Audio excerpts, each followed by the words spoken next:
Now, I call upon Aadya Hegde.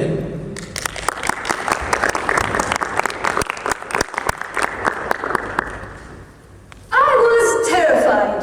Terrified of being awkward, terrified of saying the wrong thing.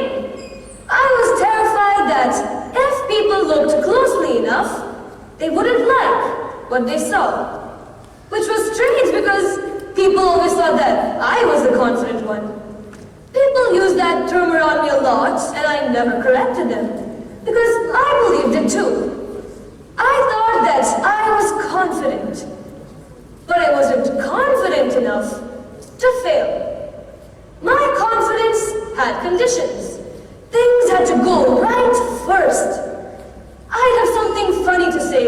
I could feel it, but I'd wait for the perfect moment to say it. I'd go quiet around people that I genuinely wanted to get to know, because what if I said the wrong thing? Eventually, I had to ask myself a question.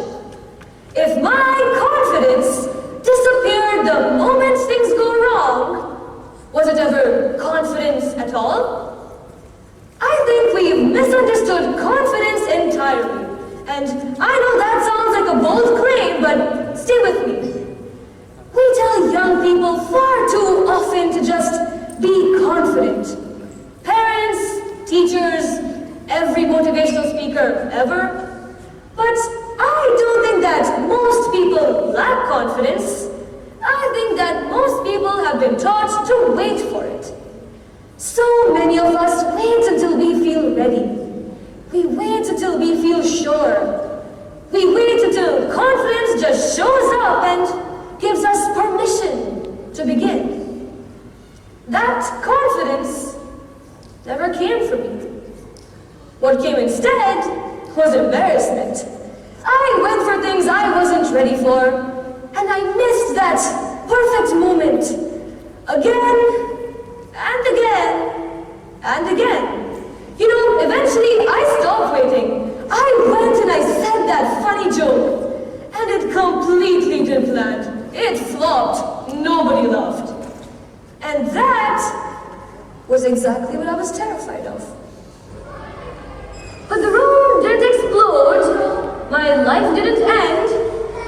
It was just awkward for maybe 5 seconds, and then everyone seemed to move on. The worst part was never the joke not landing. The worst part was the years I spent avoiding saying it. The joke not lasted 5 seconds. Waiting to tell it lasted years. Years of conversations I never had. Years of people that I wanted to get to know but never approached. And maybe even friendships I never had because I kept waiting until I felt ready. And that's when I realized something. I used to treat embarrassment like it was some sort of catastrophe. But now, I had evidence that it wasn't. I had survived the thing that I spent so much energy avoiding. And when you survive something enough times, it stops having power over you. That's when I noticed something strange. Something changed, but it wasn't that I became confident. I mean, I still don't know if people will laugh at my jokes or if things will work out. But what changed was that I stopped needing certainty before I acted. I used to think that confidence was what protected people from failure. But there I was. Failure happened. Embarrassment happened. And I was still here. For the first time, I stopped trusting the outcome and I started trusting myself. I mean, look at me. I'm on a stage speaking on TEDx when I lost my voice because of MUN. But anyway, that realization led me to something I wish someone told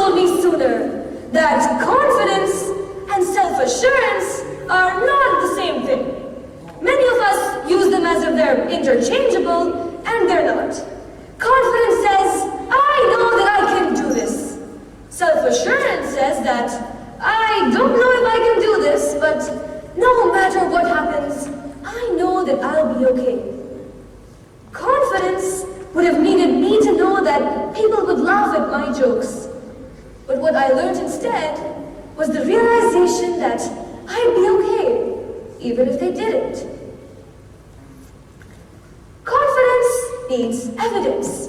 It needs past successes, a reason to believe, which is why confidence can't be the starting point.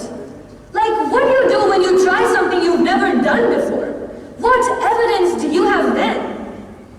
None. If your identity isn't tied to the outcome doesn't have power over you. Self-assurance isn't an alternative to confidence. It's the beginning of it. Self-assurance is what gets you to act. Action is what gives you experience.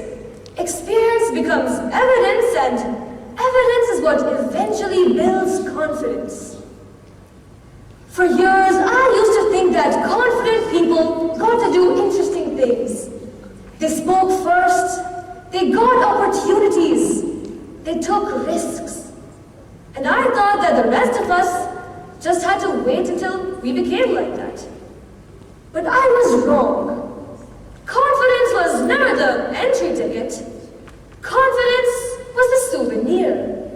It was what you brought back after you did that scary thing. After you survived that awkward conversation. After you raised your hand. After you got rejected. And after that joke doesn't land. And after you realized that the thing that you were most scared of was actually survivable. Thank you.